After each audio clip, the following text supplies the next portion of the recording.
오늘은 이곳에 열린교회가 개척된 지 곧 17년 되는 해입니다. 그리고 날입니다. 원래 1999년 20세기의 마지막 해에 개척된 교회이고, 처음 8월 13일 날 금요일 설립 예배를 드릴 때는 저 대웅마리나에 있는 임시로 얻은 저희 사택에서 시작이 됐습니다.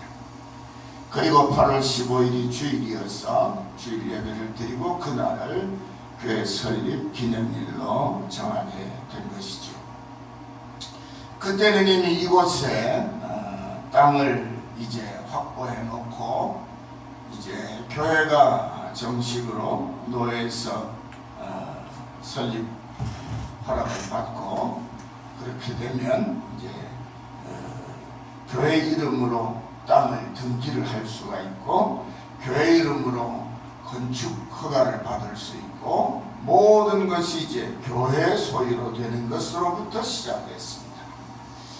보통 그냥 개척할 때에는 나중에 움직이 좋으려고 목사님 아니면 교회 기부를 하는 사람이 있으면 기부를 하는 사람들의 명의로 두고 그렇게 하면 여러 가지 복잡한 절차들을 대충 생략하고도 할 수 있지만, 처음부터 바르게 하는 것이, 정도를 따라 하는 것이 옳다 하는 생각은 목회를 처음 시작해 신학을 공부할 때부터 제 마음에 정한 것이었고, 하나님께서 뜻하시는 것이었기에 그렇게 했습니다.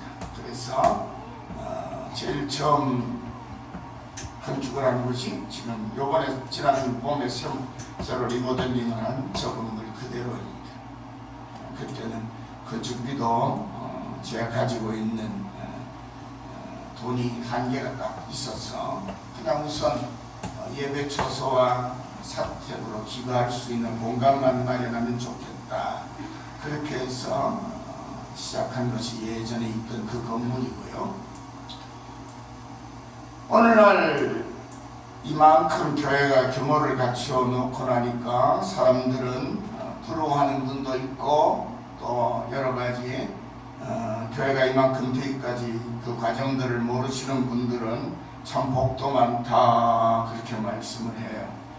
근데 처음부터 교회가 어떠했는지, 아파트에서 교회 설립 예배를 드릴 때부터 참여했던 성도들이 이 가운데 여러 가지 계시는데요. 그분들은 자신들도 어떻게 교회와 함께 믿음이 자라고 생활이 변화되고 삶이 바뀌고 성숙되어 왔는지를 잘 아시는 것과 함께, 우리 교회도 어떤 어려운 과정들을 잘 이겨내고 여기까지 왔는지를 아마 아실 것입니다. 많은 목사님들이 저에게 이랬습니다. 교회 땅 넓어서 참 좋겠네, 새 건물 지어서 참 좋겠네. 그러면서 요즘은 아주 겉모습 보고 자랑거리로 삼는 풍조가 그러하듯이 질문들도 그런 질문을 많이 합니다. 그런데 어리석은 질문에 지혜로운 대답이라고, 우문현답이라고 저는 똑같은 말을 반복합니다. 오늘의 우리의 모습은 전적으로 하나님의 은혜입니다. 쭉 그동안에 얘기를 들으면 그 정도면 뭐 그냥 쉽게 하지 않습니까? 그 정도도 하나님의 은혜 아니었으면 그렇게 될 수가 없었습니다. 모든 것이 하나님의 은혜입니다. 이제 금년 가을이면 11월 달이 되면 지금 뒤에 한참 공사하죠. 여기 길이 이제 아스팔트 2차선 도로가 저 주공아파트 정문 쪽으로 올라오는 길과 만나는 도로가 뚫릴 것입니다. 게시판에 게재되어 있는 대로 하면 11월 15일인가요? 25일, 그때가 준공 날짜예요. 그러니까 앞으로 꼭 석 달만 지나면, 9, 10, 11 석 달만 지나면 도로가 뚫리는 거예요. 여러분, 이곳은 찾아오는 사람이 없는 오지입니다. 그래서 가르쳐 주어도 주소를 적어주고 어디로 어떻게 오라고 약도를 그려줘도 3번씩이나 오는데 3번 다 못 찾아와가지고 하면은 분들이 한두 분이 아닌 것이었어요. 그런데 지금은 교회가 세워지니까 하나님께서 올라온 큰 길에서 올라오는 길도, 이쪽에서 넘어가는 길도, 그렇게 해서 교회를 목적지로 해서 닦는 길이 2개가 생겼어요. 그 다음 길은 모르겠습니다. 교회에서 나가는 길은 모르겠어요. 그런데 이런 것 작은 것 하나하나가 다 주님의 은혜입니다. 원래 교회가 동네 근처에 세워지려면 동의서 받아와라 뭐 해라 얼마나 까다로운지 모르고 동네 사람들이 되니 안 되니 그런 얘기도 많이 할 수 있죠. 특별히 이것은 천주교 성도들이 절반, 불교 신자가 절반인 그런 곳이기 때문에 교회가 아마 동네에서 땅을 사가지고 교회를 지으려고 했으면 아마 거의 불가능에 가까웠을지도 모릅니다. 왜냐하면 처음에 교회를 개척해 놓으니까 꼬마들이 놀러를 엄청 많이 왔어요. 그래서 학교가 20-30명 됐다고요. 주일학교 학생이. 교인은 한 10-4명밖에 안 되는데 학생은 20-30명인 거예요. 그런데 이 아이들이 중학교 딱 들어가니까 전부 다 교회를 싹 하나같이 안 나와. 왜 안 나오냐? 우리 집안은 천주교 집안인데 이제 영세받을 나이가 왔는데 교회 다니면 안 된다고 다 데려가 버린 거예요. 그런 정도로 약간 배타적인 그런 데가 많은 그런 지역입니다. 그런데 왜 하나님께서 이 오지와 같고 답답해 보이는 곳, 길이 열려 있지 않은 이곳에 교회를 세우도록 저를 여기까지 인도하셨을까요? 저는 하나님께서 이곳에 땅을 보여주셨을 때에 여기야말로 우리가 섬길 교회터로 딱 맞다 그런 생각을 했어요. 왜요? 교회 땅을 교회로 쓸 수 있는가를 보기 위해서 지적도를 떼고 도시계획 화두를 떼고 되니까 여기가 상업지구에 2차선, 4차선이 교차하는 한 중심부의 땅인 거예요. 언젠가는 길이 뚫리고 길이 뚫리면 언젠가는 사람이 왕래하고 변화될 것이다.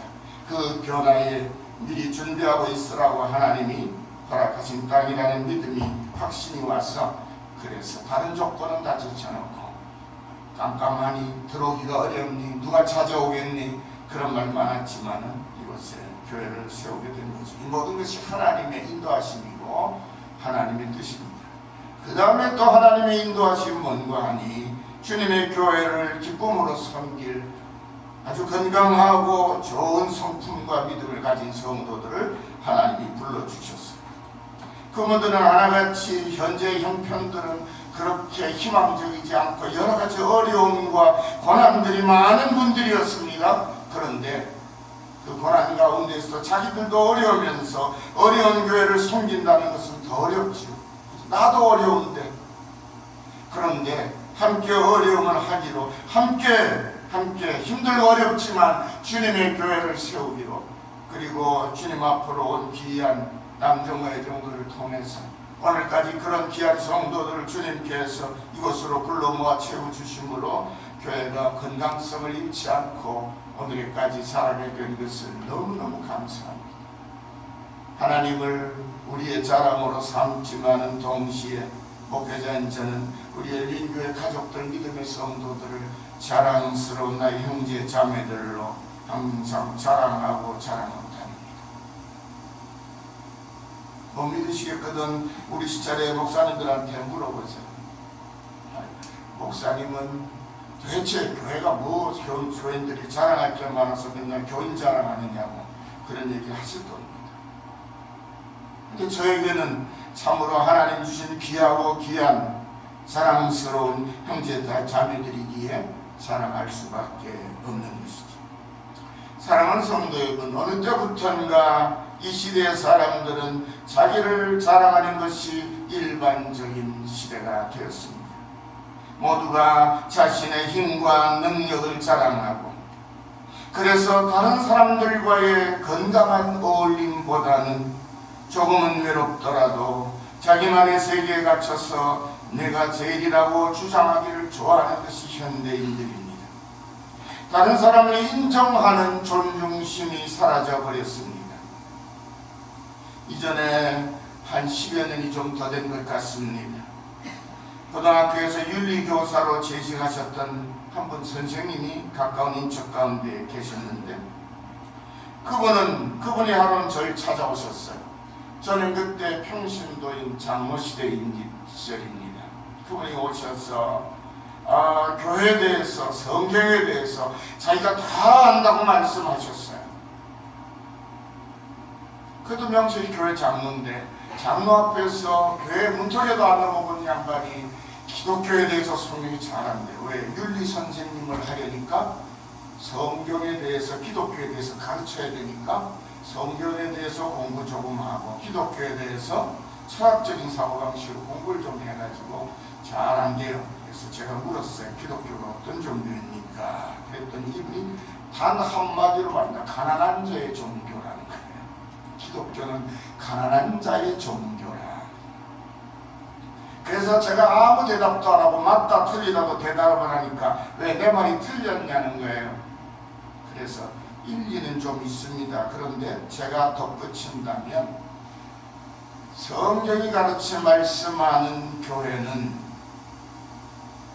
가난한 자들의 이웃이 되기 위하여 무던히 애쓰라고 하나님의 가르침을 받은 사람들입니다. 여러분, 교회를 하나의 종교, 수많은 종교 가운데 하나라 생각하고, 그래서 자기가 생각하기는 기독교는 가난한 자의 종교니까 어떻게 말하면 뭐죠? 도덕적으로는 옳은데 현실적으로는 실패한 종교에 가깝다는 거지. 그것은 뭘 말합니까? 이분도 지적인 자기 경험 안에 있는 동시에 이 세대의 사람들의 가치관의 평균치에서 벗어나지 못한 사람이구나. 윤리교사를 할 자격이 과연 있을까? 그런 생각을 했어요. 여러분, 윤리교사를 하려면 윤리적으로 어때야 되죠? 윤리에 대해서 동양윤리가 어떻고 서양윤리가 어떻고 기독교 윤리가 어떻고 불교윤리, 이슬람교 윤리가 이걸 가르치고 잘 가르치는 것이어야 하는 동시에 윤리적으로 어때야 돼요?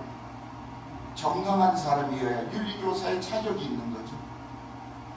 윤리교사가 음란하고 부정과 가깝고 남 속이고 거짓말 잘하고 그러면 아무리 윤리에 대하여 많이 알고 있어도 윤리교사의 자격이 없죠. 그분이 말씀하는 기독교에 대하여, 성경에 대하여 안다고 하신 말씀을 15살 가까이 어린 제가 보기에는 참 무지하구나. 자기는 다 안다고 하시는데 제 생각에는 이분이 참 무지하구나. 왜요? 자기가 모르는 게 너무 많다는 사실을 모르니까. 따라합시다. 유식한 사람은 자기가 모르는 게 뭔지 아는 사람이 진짜 유식한 사람이다. 자기가 뭘 모르는지도 모르면서 자기가 아는 거 몇 가지 이걸 가지고 다 안다고 생각하는 것이 교만하고 무식한 사람의 모습인 거죠. 그 외에도 그분은 저를 가르치기 위해서 자주 아니라도 잊어버릴만 한번 하면 오셔서 무언가 실거리를 만드셨어요. 우리 교회 이름을 열린교회라. 교회 개척을 하고 우리 교회 이름이 뭐냐? 그래서 열린교회입니다. 교회 이름이 열린교회라고 하고 공암에 있으면 공암교회고 대석에 있으면 대석교회죠.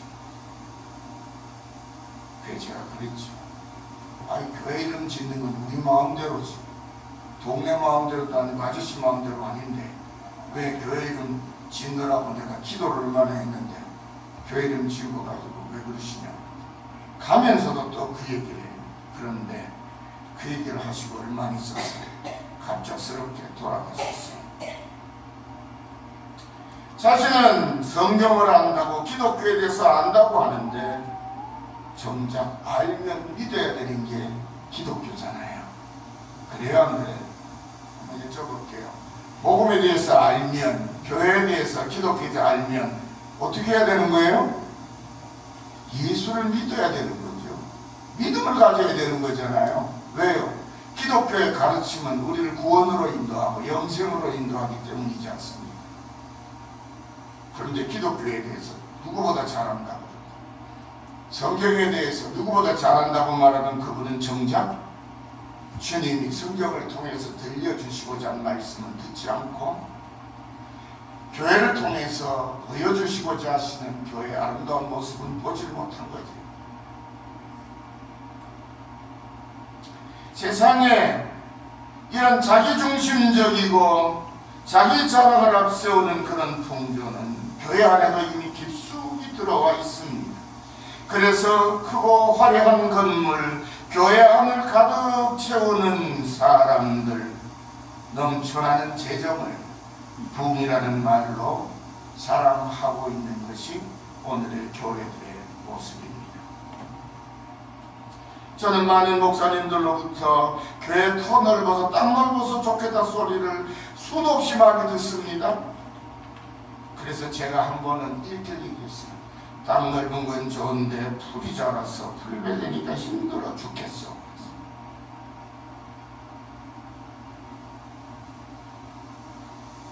왜 이 교회를 섬기기 위하여 열심을 다하는 성도들이 얼마나 귀하고 좋은지는 물어보지 않아요.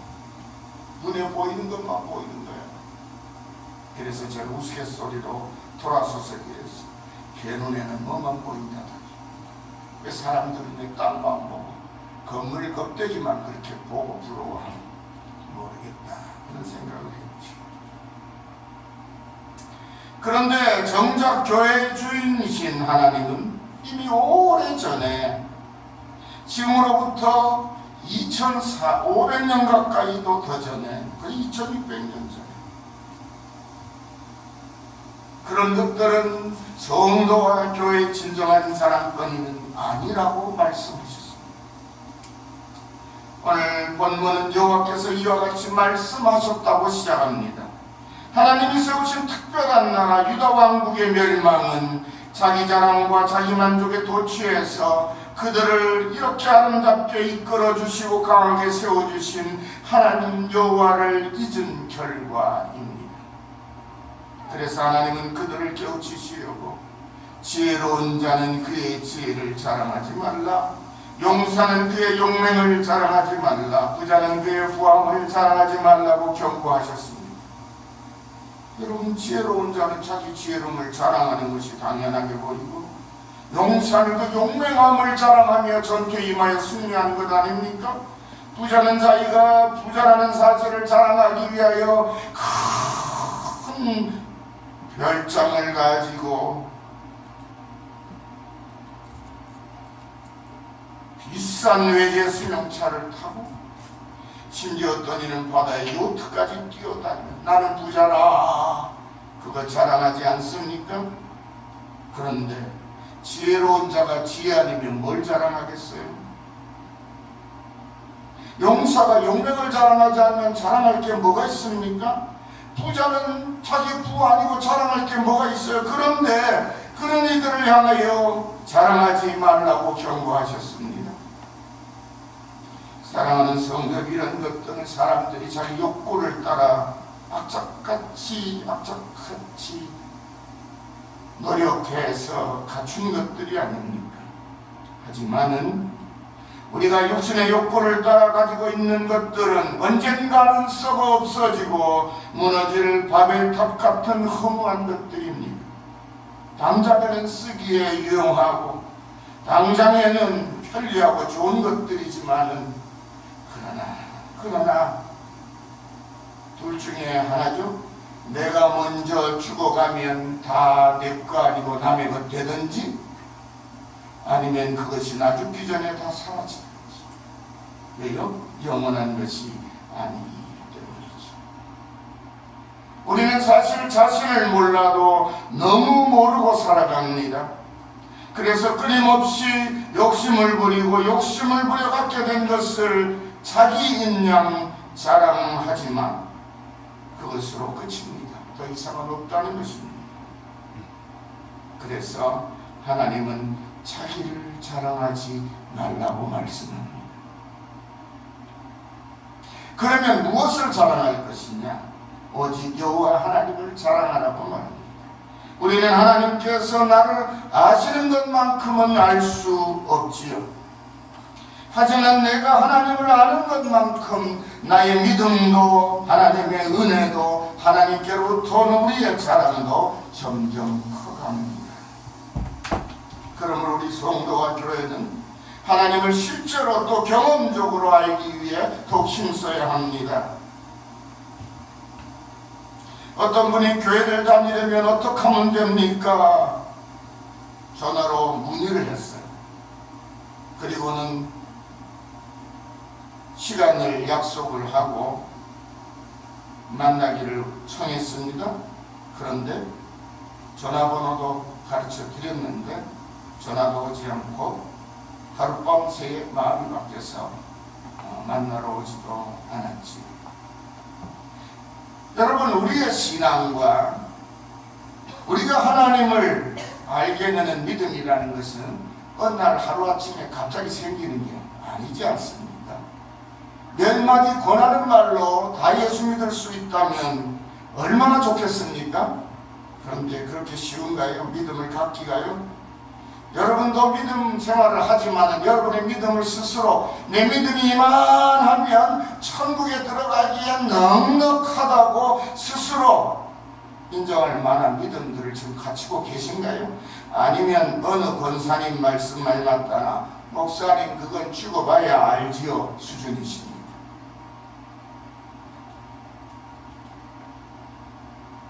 사랑하는 성도 여러분, 믿음은 우리가 하나님을 아는 것만큼 자라가는 것이고 하나님을 아는 것만큼 깊어지는 것입니다. 어떤 사람은 이렇게 생각합니다. 하나님에 대하여 아는 것이 곧 믿음이라. 천만의 말씀입니다. 하나님에 대하여 안다고 하는 것은 그것은 참으로 아는 게 아니에요. 하나님을 아셔야 해요. 그분이 나와 어떤 관계이신지, 그분이 내게는 어떤 하나님이신지 아는 게 진짜 하나님을 아시는 겁니다.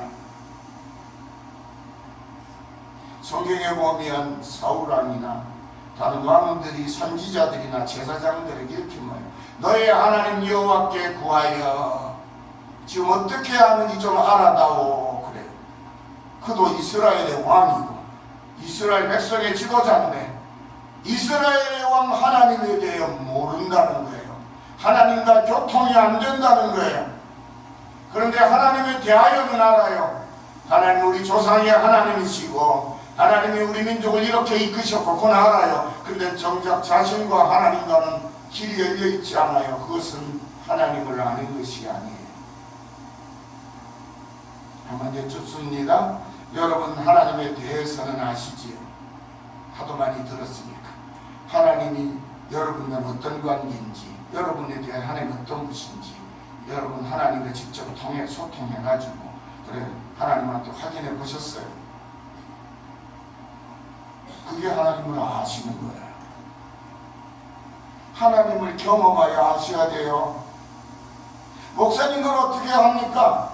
예, 아직도 모르신다면 아직 진정으로 하나님을 아시는 수준에까지 믿음이 이르지 못하고 생각하시고 낙담하지 마시고 더욱더 힘써 하나님을 알기를 힘쓰시고 여호와를 알자. 우리가 힘써 여호와를 알자고 선지자가 가르칩니다. 여호와 하나님을 참으로 알기 위해서 더욱 힘쓰셔야 합니다. 그렇게 될 때에 우리가 교회를 다니는 것이 진정한 우리의 자랑거리가 돼요. 왜요? 교회가 하나님의 집이니까요. 또 예수를 믿는 것이 우리의 가장 큰 자랑거리가 되어야 합니다. 왜요? 그분이 나의 모든 죄와 허물을 속량하시고 나를 구원하사 하나님의 아들로 저 영원한 아버지의 집으로 인도하실 분이기 때문이에요. 그보다 더 큰 자랑거리가 어디 있습니까? 하나님께서는 우리들에게 두 가지를 알라고 말씀하십니다. 하나는 하나님을 참으로 알게 된 것을 자랑하라고 말씀합니다. 오늘 24절 상반절입니다. 사랑하는 자, 자랑하는 자는 이것으로 자랑할지니 곧 명철하여 나를 아는 것과 하나님을 아는 것이 우리의 자랑과. 바울 사도는 에베소 4장 13절에서 이렇게 말씀하고 있습니다. 우리가 다 하나님의 아들을 믿는 것과 아는 일에 하나가 되어 온전한 사랑을 이루어. 그리스도인으로 온전하다는 말은 하나님의 아들을 믿는 것과 아는 것이 하나가 되어 참으로 그분을 아는 것이 온전한 믿음을 가진 성도라는 뜻입니다. 그렇게 온전한 사람을 이루어 그리스도의 장성한 분량이 충만한 데까지 이르리니 그럴 때 비로소 그리스도의 온전한 모습을 닮아가는 살아가는 사람이 된다는 거예요. 믿음이 자라가는 성도가 된다는 거예요. 얼마만큼까지요? 그리스도의 장성한 분량이 충만하게 우리 안에 이루어질 때까지 우리 끊임없이 자라가야 한다는 것입니다. 그것이 우리의 자랑거리여야 한다는 거예요. 하나님의 아들인 예수 그리스도, 그분을 통해서 우리에게 주신 하나님의 사랑을 믿고 아는 일에 하나가 되지 못하고 온전하지 못하면 그것은 아직 하나님을 아는 것이 아니라고 바울 사도는 우리에게 깨우쳐 줍니다. 두 번째로 우리가 자랑할 것은 하나님이 어떤 분이신지 깨달은 것을 자랑하라고 말합니다. 나 여호와는 사랑과 정의와 공의를 땅에 행하는 자인 줄 알지. 하나님을 어떤 분으로 아신다고요? 여러분은 하나님을 어떤 분으로 알죠? 복 주시는 분, 은혜 베푸시는 분, 깨어졌으면 들어주는 분. 이야기를 하나로 모아보니까 내 욕심대로 채워주는 분, 그런 분이었으면 좋겠다 이지 그런 분이시다는 아니잖아. 그래야 안 돼. 하나님은 참으로 지혜로우셔서요 분명하십니다. 나는 은혜 줄 자에게 은혜 주어 복 받을 자에게 복 주는 하나님이라. 그럼 바꾸어 말하면 뭐죠? 나는 은혜 받을 자격이 없는 사람에게는 은혜 못 주고 복 받을 준비가 안 되는 사람한테 복 안 주는 하나님이라. 그러니까 참으로 하나님을 알고 참으로 하나님을 믿기 전에는 그런 기대를 하지도 말라 그 말씀. 그러면 우리가 먼저 알아야 할 하나님은 어떤 하나님이냐? 그분은 사랑과 정의와 공의를 땅에 행하시는 분이다. 그러면 우리가 믿는 하나님이, 우리가 아는 하나님이, 우리가 사랑하며 섬기는 하나님이 그런 분이시라면 우리 역시 어떻게 살아야 되죠? 세상 가운데서 정의와 공의를 실현하고 사랑하며 살아가야 하는 하나님의 아들이고 딸이라는 거지. 맨날 하나님 앞에 와서 복 주세요, 은혜 주세요, 이게 필요합니다.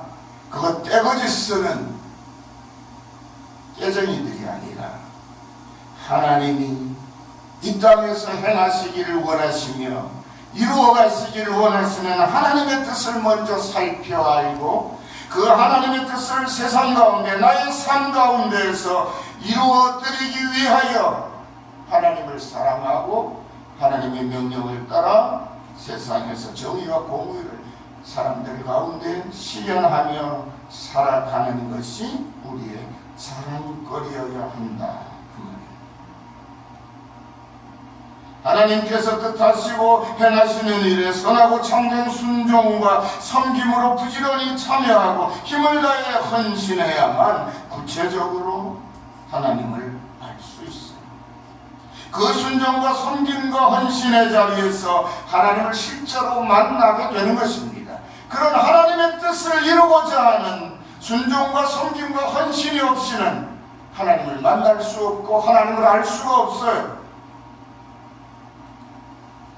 하나님이 함께 하시지 않는 자리만 골라 찾아가서 어떻게 하나님을 만날 수 있으며 어떻게 하나님이 어떤 분인지를 알 수가 있습니까?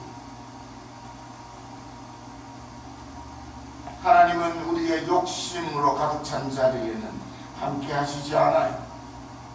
우리가 불의와 부정을 행하고 있는 자리에는 부정과 불의를 행하여 뇌물을 엄청나게 받을 수 있어도 하나님을 만날 수는 없습니다. 하나님은 함께 하시지 않아요. 아무리 화려한 성전 건물을 지어놓고 아무리 구름대와 같은 많은 사람들이 그 교회에 다니는 것을 자랑스러워하며 몰려들어도 거기에 불의와 부정과 성도들의 선한 어울림이 없는 부정과 불의가 가득 차면 하나님은 그곳에 하시지 않는다는 것이에요. 그러므로 이는 하나님이 함께 하시는 자리가 어딘지를 분별하여 깨달아 알고 하나님이 함께 하시는 자리에 열심으로 찾아가서 그 하나님과 함께함으로 하나님이 나와 함께 하시고 기뻐하시는 모습을 발견해야 합니다. 성도님들 가운데는 오늘 목사님이 막연한 이야기를 하시는 것 같다, 그런 생각이 드시는 분도 있으실 것입니다. 그러나 조금 더 마음을 내려놓고 깊이 생각해 보십시오. 하나님이 어디 계실 것 같습니까? 내 욕심을 따라 사는 자리에 하나님이 그래 내가 너를 아들이라 하고 너의 아버지라 그랬으니까 너 하는 자리에 내가 항상 함께 있을게, 그러실 것 같습니까? 아니면 하나님의 뜻이 사랑과 정의와 공의를 이 세상 가운데 이루어 가시는 것이 하나님의 뜻이고 하나님이 기뻐하시는 일이라고 하니까 나는 그 자리를 찾아가야지, 나는 그렇게 살아야지 하는 자리에 하나님이 함께 하실 거예요. 초등학교 입학하지도 않은 6살짜리, 7살짜리 유치원생들도 이 정도 이야기해주면 알아듣습니다. 예, 착하게 살게요, 바르게 살게요, 거짓말 안 할게요, 남 안 속일게요, 정직하게 살 거예요. 할아버지에게 약속합니다. 이렇게 가르치면 아이들은 참, 그래서 하나님이 너희들이 이 어린아이같이 자기를 낮추는 그가 아니면 천국에 들어갈 수 없다 하신 말씀, 정말 아이들하고 얘기해보면 너무너무 진리다, 그런 생각을 하게 돼요. 손주젓을 앉혀놓고 가르칩니다. 그러면요, 아직 어리니까 다 따라하지 못한 행동을 하면 할아버지는 근데 왜 그러시는데요? 이의를 제기합니다. 그런데 어른들은 어떡하죠? 제가 그렇게 말씀드려서 여러분이 그 다음번에 제가 잘못하고 말씀에 어긋나니까 에이, 사람은 다 그렇지 뭐, 목사님이라고 별 수 있나? 그리고 다 눈 감아주고 다 덮어주고 우리는 다 괜찮다고 그래 살아요. 왜 그래요? 나도 괜찮아야 되니까. 내가 잘못하고 내가 허물투성이고 내가 욕심꾸러기라도 하나님은 우리의 아버지시니까 내가 원하는 은혜와 복을 채워 주셔야 하고 내가 기뻐하는 일들을 이루어 주셔야만 하니까, 그래서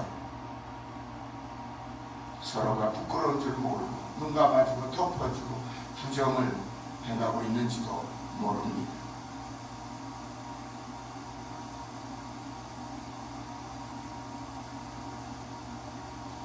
하지만 우리는 참믿음으로 순종하며 섬기고 헌신하는 자리에서 하나님을 만날 수 있고 하나님을 실제로 만나야 합니다. 그렇게 하나님을 구체적으로 아는 것이 우리의 가장 큰 자랑거리고 우리의 힘입니다. 그렇게 내가 하나님을 참으로 경험하고 알아가는 것만큼 우리의 자랑거리도 점점 커갑니다. 그것이 바로 우리가 우리가 받은 은혜요, 우리가 받은 복입니다. 사랑하는 성도 여러분, 내가 하나님을 자랑하면 하나님도 나를 자랑하십니다. 다윗이 하나님을 자랑하니까 여호와는 나의 목자시니 내가 부족함이 없으리라. 그가 나를 푸른 초장에 있으시며 쉴만한 물가로 가는다. 내 평생에 선하신가 인자하심이 정녕 나를 따르니 내가 여호와의 집에 영원히 거하리로다. 그리고 하나님께 찬양을 올리니까 하나님께서 내가 이새의 아들 다윗을 만나면 내 마음이 합한 사람이라 내 뜻을 다 이루게 하리라 하고 화답하시죠. 따라합시다. 내가 하나님을 자랑하면, 하나님을 높이면 하나님께서 나를 자랑하시고 나를 높이십니다. 누구처럼요? 바로 다윗처럼. 다윗은 자신이 살던 세상에서 가장 존귀한 사람이 되었는데, 그가 가장 존귀한 사람이 된 것은 하나님이 그를 가장 높이셨기 때문이에요. 왜? 그가 하나님을 가장 높이. 하나님은 오늘의 우리들에게도 이렇게 말씀하십니다. 자랑하는 자는 이것으로 자랑할지니 곧 명철하여 나를 아는 것과 나 여호와는 사랑과 정의와 공의를 땅에 행하는 자인 줄 깨닫는 것이라. 나는 이 일을 기뻐하노라. 세상 가운데 하나님의 사랑과 정의가 공의가 실현되는 것을 가장 기뻐하십니다. 예레미야 선지는 이 말씀을 전한 다음에 이는 여호와의 말씀이니라 라고 선포합니다. 사랑하는 성도 여러분, 하나님의 뜻을 실현하는 것이 우리의 자랑입니다. 그래서 하나님의 기쁨이고 우리 모두의 기쁨이요 자랑이 되는 그날까지 순종과 섬김과 헌신을 잘 감당하는 사랑하는 모든 성도 믿음의 가정이 되시기를 축원합니다. 지금까지 17년보다 앞으로 17년이 아니라 170년이 될지 1700년이 될지 알 수 없지만 우리 열린교회가 이곳에서 정말 주님의 자랑스러운 교회가 되는 그날까지 건강하고 아름답게 함께 우리 모두 부흥을 이루는 귀한 하나님의 사람들, 교회 일꾼들 되시기를 간절히 축원합니다. 기도합시다. 하나님